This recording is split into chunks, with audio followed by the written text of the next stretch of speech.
Hello guys, प्रगति मंत्रा में आपका स्वागत है। मैं मानवेंद्र सिंह लेके आया हूँ उत्तर प्रदेश की कृषि। राइट, जो लास्ट क्लास में हमने पढ़ा था वो परिवहन तथा संचार पढ़ा था उत्तर प्रदेश का। राइट, अब हम जो पढ़ने जा रहे हैं वो उत्तर प्रदेश की कृषि। राइट, उत्तर प्रदेश की कृषि के रिगार्डिंग जो भी पॉइंट है वो हम बहुत अच्छे वे में, थोड़ी सी बड़ी क्लास रहेगी लेकिन सब कुछ समझ में आएगा।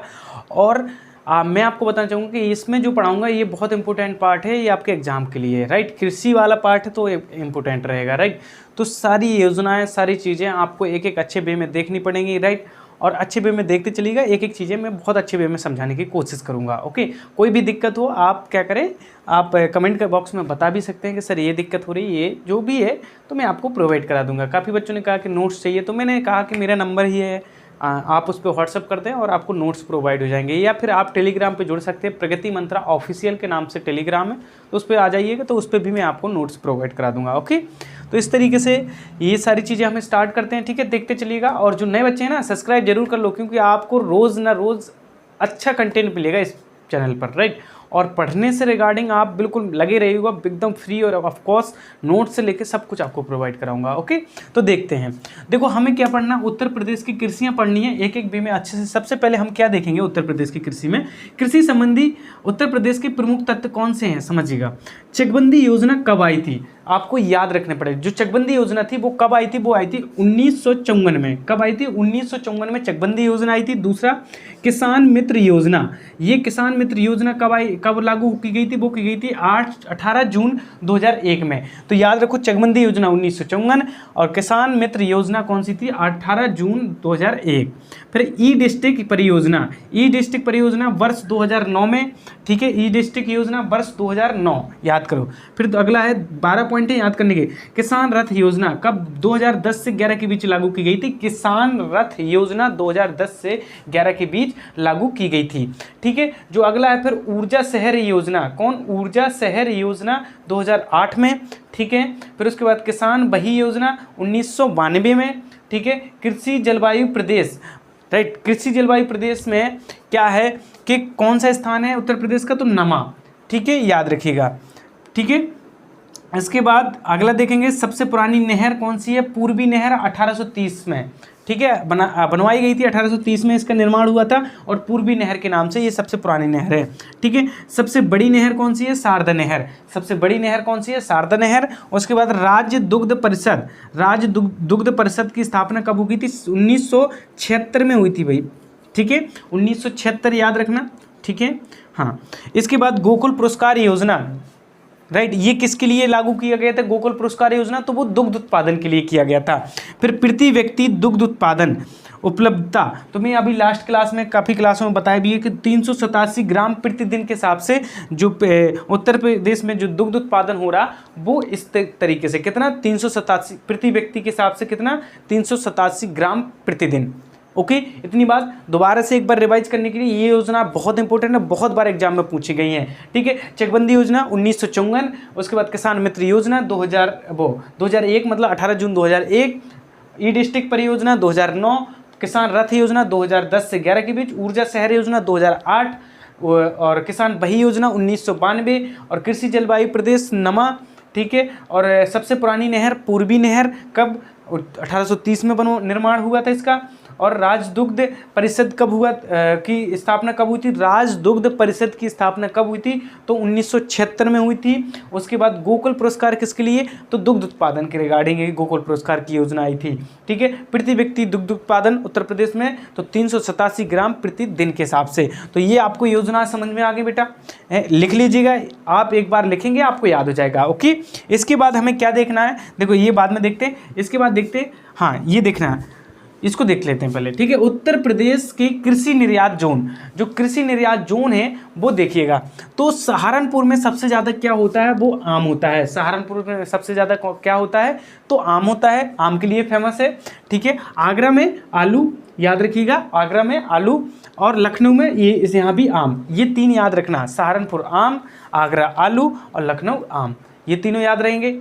ठीक है, अब क्या देखना है, एक एक करके देखते जाइए। उत्तर प्रदेश में सिंचाई क्षेत्र एवं साधनों के प्रतिशत बार विवरण, जो उत्तर प्रदेश में सिंचाई कि नल से कितनी सिंचाई होती है, कुएं से कितनी होती है, नलकूप से कितनी होती है, कुएं से कितनी होती है, राइट।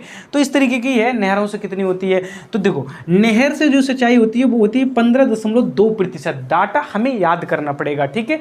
तो जो उत्तर प्रदेश में नहरों द्वारा सिंचाई होती है वो 15.2, और कुआं द्वारा जो सिंचाई होती है वो 8.8% और नलकूप द्वारा 74.6%, 74.6% नलकूप द्वारा, तालाबों और झीलों द्वारा कितनी 0.6%, ठीक है, और अन्य 0.8। एक बार याद करने की कोशिश करें सिंचाई के रिगार्डिंग, तो 15.2% नहरों द्वारा, 8.8 किसके कुओं द्वारा, 74.6% नलकूपों द्वारा, तालाबों द्वारा 0.6% और अन्य द्वारा 0.8%। ये इसका डाटा है सिंचाई का उत्तर प्रदेश का, कि ऐसे इस तरीके से ये सिंचाई होती है। फिर देखेंगे अगला, हाँ ये बाद में देखते हैं, उत्पादन है ना, तो ये मैंने लाइन से लिख रखे हैं, मक्का का उत्पादन, अरहर का उत्पादन, जौ का उत्पादन, और भी देखेंगे। अब इसके बाद देखना है उत्तर प्रदेश में सिंचाई 2018 से 19 के विशेष तथ्य हैं। देखो ये तो किस चीज़ से कितने % सिंचाई होती है वो हो गया। अब ये देखना उत्तर प्रदेश में जो सिंचाई हो गई उससे रिलेटेड कुछ तथ्य हैं, उनको देखने की कोशिश करिएगा। तो पहला तथ्य क्या है, कुल सृजन योग्य सिंचाई क्षमता। देखो कुल सृजन योग, याद रखना, कुल सृजन योग सिंचाई क्षमता 2018-19 का डाटा है, कितनी है, 378 लाख हेक्टेयर जो सिंचाई के लायक है, ठीक है। तो कुल सृजन योग सिंचाई क्षमता कितनी है, 378 हेक्टेयर, ठीक है।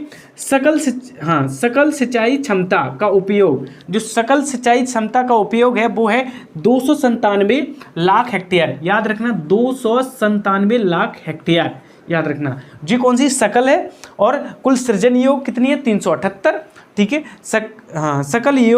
सकल सिंचाई क्षमता का उपयोग कितना है 297। इसके बाद शुद्ध सिंचित क्षेत्र, शुद्ध बोए गए क्षेत्र मतलब सिंचित क्षेत्र और बोए गए क्षेत्र वो कितना है, वो 87, ठीक है 87, याद रखिएगा। और उसके बाद सकल सिंचित क्षेत्रफल, जो जो सिंचित क्षेत्रफल है याद रखने की कोशिश करिएगा, ठीक है, वो कितना है, तो वो है 216.8 लाख हेक्टेयर, कितना 216.8 लाख हेक्टेयर जो सकल सिंचित क्षेत्र है, ठीक है। शुद्ध सिंचित क्षेत्र कितना है, तो 143.9 लाख हेक्टेयर, 143.9 लाख हेक्टेयर, ठीक है। शुद्ध बोया गया क्षेत्रफल कितना है, 165.4 लाख हेक्टेयर। अब इस डाटा को याद करने में दिक्कत तो हो रही होगी आपको, क्योंकि चीज़ें थोड़ी सी दिक्कत दे रही हैं, फिर से समझ के अच्छी तरह याद करने की कोशिश करेंगे। देखो क्या है कि उसने सबसे पहला पॉइंट क्या बोला, कुल सृजन योग सिंचाई क्षमता, मतलब कितनी सिंचाई लायक कितनी क्षमता है, राइट, मतलब कितनी ज़मीन में सिंचाई हो सकती है, राइट, तो वो है टोटल है 378 लाख हेक्टेयर। ओके, ये पॉइंट समझ में गए। दूसरा है सकल सिंचाई क्षमता का उपयोग, मतलब कितना उपयोग हो रहा, तो वो हो रहा 297 लाख हेक्टेयर उपयोग हो रहा, ठीक है। ओके, अब इसके बाद शुद्ध सिंचित क्षेत्र और बोए गए क्षेत्र, जो शुद्ध सिंचित क्षेत्र है और बोए गए क्षेत्र है वो टोटल कितने हैं 87, ठीक है। इस चीज़ को सकल सिंचित क्षेत्रफल, जो सकल सिंचित क्षेत्रफल है 2018-19 का डाटा है वो है 216.8, ठीक है। शुद्ध सिंचित क्षेत्र तो वो है 143.9 लाख हेक्टेयर, और शुद्ध बोए गए क्षेत्रफल कितना है 165.4 लाख हेक्टेयर। इसको लिख लोगे एक बार तो याद हो जाएगा। ओके, याद करने की कोशिश करनी पड़ेगी। इसके बाद देखेंगे मक्का का उत्पादन, राइट। मक्का का उत्पादन के बारे में कुछ जानकारी। मक्के की सर्वाधिक उत्पादकता कहाँ है, हरदोई में है। मक्के की सर्वाधिक उत्पादकता कहाँ पर है, हरदोई, याद रखना, ठीक है। इसके बाद अगला जो पॉइंट है, मक्के की फसल के अंतर्गत सर्वाधिक क्षेत्र, जो मक्के की फसल के अंतर्गत जो सर्वाधिक क्षेत्र आता है वो कौन सा आता है, वो आता है कन्नौज वाला क्षेत्र, ठीक है, ठीक है, याद रखोगे। फिर है सर्वाधिक मक्का उत्पादक जिला, तो कौन सा जिला है जहाँ मतलब सर्वाधिक उत्पादक वाला जिला कौन सा है, तो बहराइच। दोनों सबको याद रखना। मक्के की सर्वाधिक उत्पादकता, जो मक्के की सबसे ज़्यादा उत्पादकता कहाँ हुई थी, हरदोई में। अब दूसरा पॉइंट है मक्के की फसल के अंतर्गत सर्वाधिक क्षेत्र, जो फसल के अंतर्गत आता है सर्वाधिक, वो कन्नौज वाला क्षेत्र आता है। सर्वाधिक मक्का उत्पादक वाला जिला है वो है बहराइच, ठीक है, इसको नोट कर लीजिएगा। ओके, अब इसके बाद अरहर का उत्पादन देखते हैं बेटा। तो सर्वाधिक उत्पादन कहाँ होता है अरहर का? तो फतेहपुर में होता है सर्वाधिक उत्पादन। ठीक है, सर्वाधिक क्षेत्र कौन सा है? तो बांदा वाला है। प्रति हेक्टेयर सर्वाधिक उत्पादक, जो प्रति हेक्टेयर जो सर्वाधिक उत्पादकता होती है अरहर की, वो होती है इटावा में।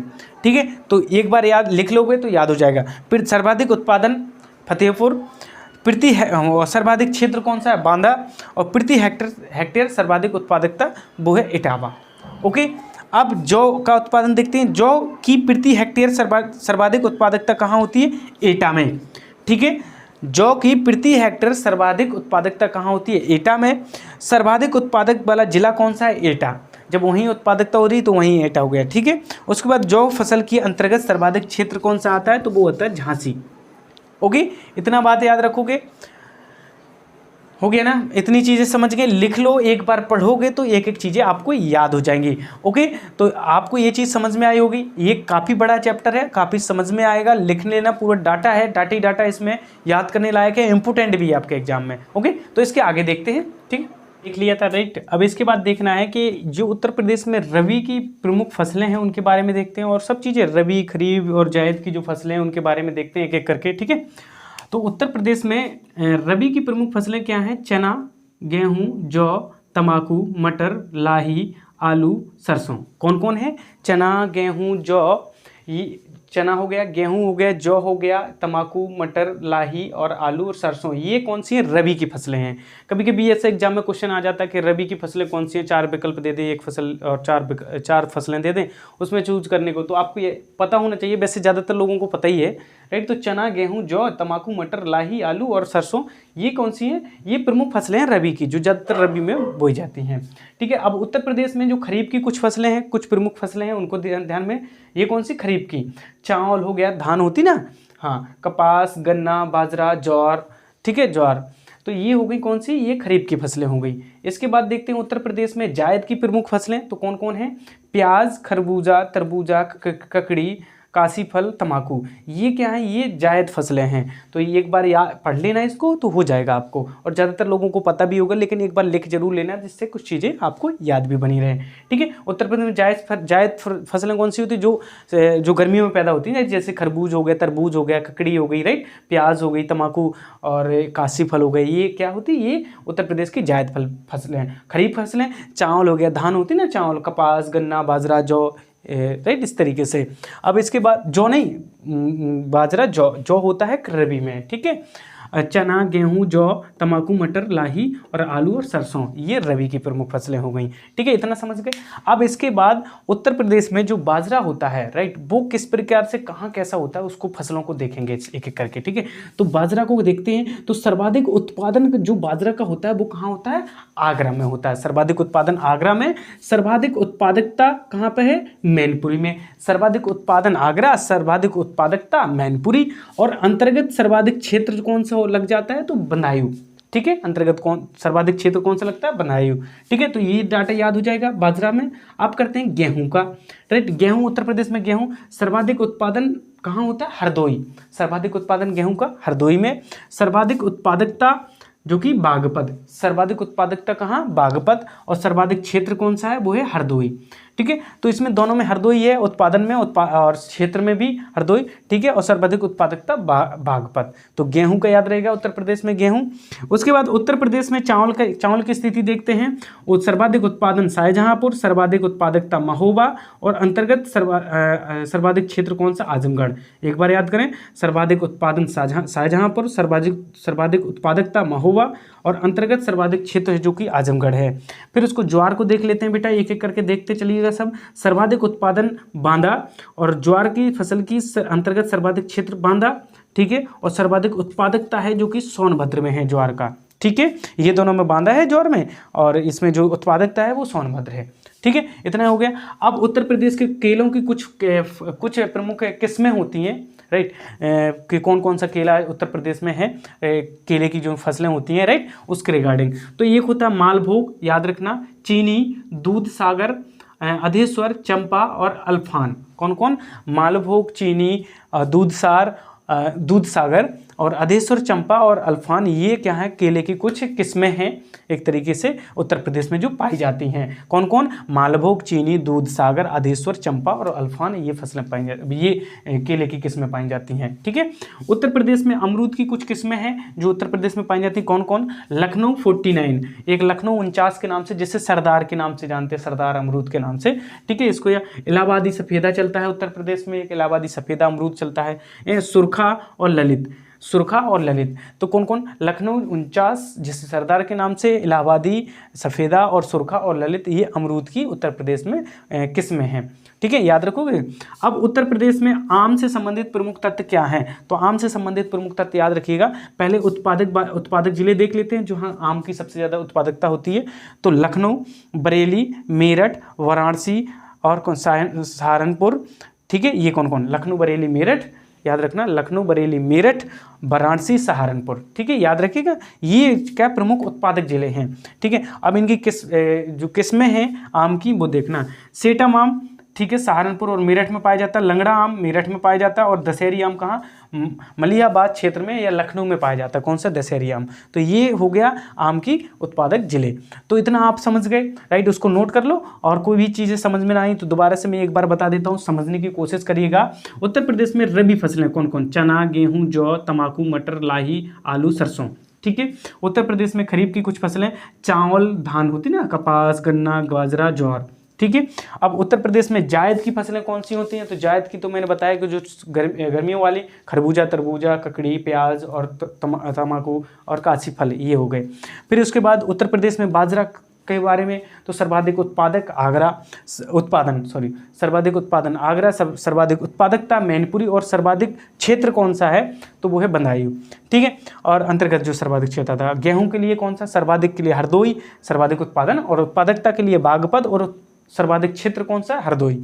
उत्तर प्रदेश में चावल सर्वाधिक उत्पादन शाहजहां पर, और सर्वाधिक उत्पादकता महोबा, और सर्वाधिक क्षेत्र जो है अंतर्गत क्षेत्र आता है वो आजमगढ़ है। उसके उत्तर प्रदेश के ज्वार देखते हैं, सर्वाधिक उत्पादन बांदा, ज्वार फसल की सर्वाधिक अंतर्गत क्षेत्र जो आता है वो भी बांदा है, सर्वाधिक क्षेत्र जो होता है ना, और सर्वाधिक उत्पादकता सोनभद्र है।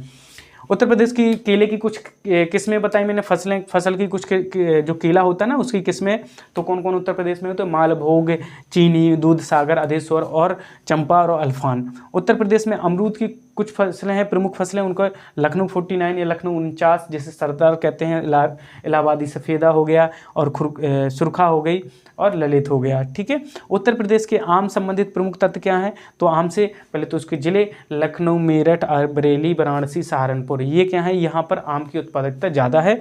और प्रमुख किस्में कौन कौन सी हैं? तो लंगड़ा हो गया, सेटम हो गया, और कौन सा हो गया? और दशहरी आम, राइट। जो जहाँ होते हैं वो मैंने बता रखे हैं। ठीक है। तो एक एक करके नोट कर लीजिएगा, और कोई दिक्कत हो तो बताइएगा। ओके, इसके आगे देखते हैं। अब इसके बाद देखते हैं, ठीक है, आगे उत्तर प्रदेश में पान की प्रमुख किस्में। ठीक है। उत्तर प्रदेश में जो पान की प्रमुख किस्में हैं उनके बारे में देखेंगे। ठीक है। तो कौन कौन है देखने की कोशिश करें। मीठा, बंगला, ठीक है, कौन कौन? मीठा, बंगला, महोबा, ठीक है, बंगला, 2 बार बंगला हो गया, ठीक है, कोई दिक्कत नहीं। हाँ, सांची, बनारसी, ठीक है, और महंगी, कपूरी, रामटेक, कलकतिया या देसावरी। ठीक है, कलकतिया या देसावरी। देखो, मीठा, बंगला, महोबर, सांची, बनारसी, महंगी, कपूरी, रामटेक, कलकतिया, देसावरी, ये क्या है? उत्तर प्रदेश में पान की प्रमुख किस्में हैं। ठीक है। याद रखने की कोशिश करिएगा, क्योंकि पूछ लिए जाती है ये किस्में, सांची किस्म कहाँ पाई जाती है? तो उत्तर प्रदेश में पाई जाती है। इस तरीके से काफ़ी क्वेश्चन रख लिए जाते हैं। ठीक है। अगला देखेंगे, उत्तर प्रदेश में फूलों की कृषि संबंधित जिले, जहाँ पर फूलों की खेती होती है, वो कौन कौन से जिले हैं उनको याद करने के। लखनऊ, इलाहाबाद जैसे प्रयागराज कहते हैं, मिर्ज़ापुर, जौनपुर, कन्नौज और वाराणसी। क्या क्या? लखनऊ, प्रयागराज, इलाहाबाद को ही कहते हैं ना प्रयागराज। लखनऊ, प्रयागराज, मिर्ज़ापुर, जौनपुर, कन्नौज और वाराणसी में फूलों की खेती होती है। ओके। इसके बाद क्या है, कुछ डाटा याद करने की कोशिश करें। वर्ष 2020-21 में 4th AE के प्रमुख फसलों के उत्पादन में उत्तर प्रदेश की भारत में स्थिति कैसी रही है? उत्तर प्रदेश की जो भारत में स्थिति रही है, जो उत्पादन है, राइट, फोर्थ AE में वो कैसी स्थिति रही है? 2020 से 21 का डाटा है, याद करने की कोशिश करिएगा, क्योंकि एग्जाम में आने के लिए, एग्जाम के लिए इम्पोर्टेंट है। जैसे चावल, ठीक है, तो चावल का कैसा है कि चावल उत्तर प्रदेश में उत्पादन मिलियन टन में देखते हैं, तो चावल का उत्पादन होता है 15.66 15.66 मिलियन टन, ठीक है। और देश में उत्तर प्रदेश का हिस्सा कितना है, 12.81 हिस्सा है, ठीक है, चावल का। और देश में स्थान कौन सा है, तो द्वितीय है, ठीक है, याद रखिएगा, ठीक है। देश में चावल का उत्पादन कितना 15.66 होता है, देश में स्थान कितना 12.81 है, और देश में स्थान कौन सा है, द्वितीय है चावल उत्पादन में, ठीक है।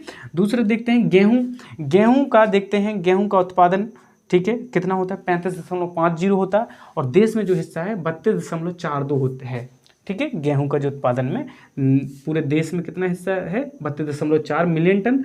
और उसके बाद जो देश में स्थान है वो है प्रथम, उत्तर प्रदेश का। सबसे ज़्यादा गेहूं कहाँ से, उत्तर प्रदेश से लिया जाता है, पूरे देश में उत्तर प्रदेश में होता है, ठीक है, सबसे ज़्यादा। तो याद रखिएगा, जो उत्तर प्रदेश में कितना उत्पादन होता है, 35.50 मिलियन टन होता है उत्तर प्रदेश में गेहूं, ठीक है। 2021-22 में इतना हुआ था, ठीक है। और देश में जो कितना उसे काउंट किया गया था, तो 32.42 मिलियन टन मतलब कि हिस्सेदारी थी कि पूरे देश का जो सब राज्यों से आता है ना, तो उतना 32.42%, ठीक है। और उसका स्थान कौन सा हुआ, तो प्रथम स्थान था उत्तर प्रदेश का। फिर देखें कुल खाद्यान्न, तो 58.32, और पूरे देश में 18.89 रहा है, और जो कि देश में प्रथम स्थान रहा है उत्तर प्रदेश का खाद्यान्न में, ठीक है। उसके बाद गन्ना का 177.67, गन्ना तो हो गई प्रथम में, कैसे आपको पता है कि सबसे ज़्यादा उत्तर प्रदेश में होता है। और देश में जो हिस्सा है वो कितना है, 44.50%, जो कि देश में हिस्सा है, और जो कि देश में जो स्थिति है वो है प्रथम। तो ये डाटा आपको याद करना पड़ेगा जिस ईयर में, जैसे कि अभी जो वीडियो 2021, 22, 23 के हिसाब से चल रही, तो अभी ये डाटा है। जब आगे समय के लिए जो पढ़ोगे तो वो अलग डाटा आ जाएगा, ठीक है। तो अभी के लिए ये डाटा है, ओके। तो इतने याद कर लीजिएगा। इसके बाद देखेंगे इंपॉर्टेंट पॉइंट कुछ, जो चैप्टर पढ़ा है इससे कुछ और इंपॉर्टेंट पॉइंट है, उनको याद करने की कोशिश करिएगा। पान प्रयोग एवं प्रशिक्षण केंद्र कहाँ पर है, पान का प्रयोग और प्रशिक्षण क्षेत्र कहाँ पर, वो प्रशिक्षण केंद्र कहाँ पर है, तो वो है बेटा महोबा में, ठीक है, याद रखोगे। इसके बाद उत्तर प्रदेश का प्रमुख आंवला उत्पादक जिला, सबसे ज़्यादा आंवला कहाँ पर होता है उत्तर प्रदेश में, तो प्रतापगढ़ में होता है। कहाँ पर होता है, प्रतापगढ़ में, ठीक है। उत्तर प्रदेश की प्रमुख लीची उत्पादक जिले, जहाँ पर लीची होती है वो कौन कौन से जिले हैं, तो सहारनपुर और मेरठ, 2 जिले हैं जहाँ पर लीची होती है। कहाँ पर, सहारनपुर और मेरठ, याद रखिएगा उत्तर प्रदेश में। उत्तर प्रदेश के प्रमुख अमरूद उत्पादन का मुख्यतः होता है कहाँ पर, मुख्यतः कहाँ पर होता है अमरूद, तो प्रयागराज और कौशाम्बी जैसे जिलों में होता है। तो प्रयागराज, कौशाम्बी आदि जिलों में इनका उत्पादन होता है अमरूद का। आलू निर्यात अभी मैंने बताया था, जोन कौन सा है, आगरा है, आपको पता है, ठीक है। प्रदेश की एकमात्र अफीम फैक्ट्री स्थित है, बहुत इंपॉर्टेंट क्वेश्चन है। प्रदेश की एकमात्र अफीम फैक्ट्री स्थित है, कहाँ पर स्थित है, वो है भैया गाजीपुर में स्थित है। कहाँ पर है, गाजीपुर में, ठीक है। प्रदेश में पुष्प इत्र बनाया जाता है, जो प्रदेश में पुष्प इत्र बनाया जाता है वो कहाँ बनाया जाता है, तो कन्नौज में बनाया जाता है। पुष्प का इत्र बनाया जाता है तो कहाँ बनाया जाता है, कन्नौज में। तो आपको ये समझ में आ गया, ओके। आज की क्लास सारे बच्चों को समझ में आई होगी, ओके। और कोई प्रॉब्लम हो तो आप एक बार नोट कर लीजिएगा, स्क्रीनशॉट ले लो, नोट कर लेना, ओके। डाटा पूरा है, बहुत अच्छे तरीके से लाना पड़ता है आपके लिए डाटा, बहुत मेहनत लगती है। और इसी मेहनत को कंटिन्यू करने के लिए आप मुझे सहयोग करें कि आप चैनल को सब्सक्राइब जरूर कर दें, चैनल राइट। और थोड़ा जो भी प्रॉब्लम हुआ करे उसको कमेंट बॉक्स में बता दिया करें, जो भी है। तो मैं जिस तरीके से लगा हूँ, मेहनत कर रहा हूँ, उसी तरीके से आप भी लग जाएं, मेहनत करें, पढ़ें। कुछ भी प्रॉब्लम हो आप मुझे बताएं, मुझसे शेयर करें, मैं ज़रूर आपकी हेल्प करूँगा, ओके, पढ़ने से रिलेटेड, ओके। तो आज के लिए इतना ही, अब मिलते हैं अगली क्लास में everyone. Thank you so much, bye bye.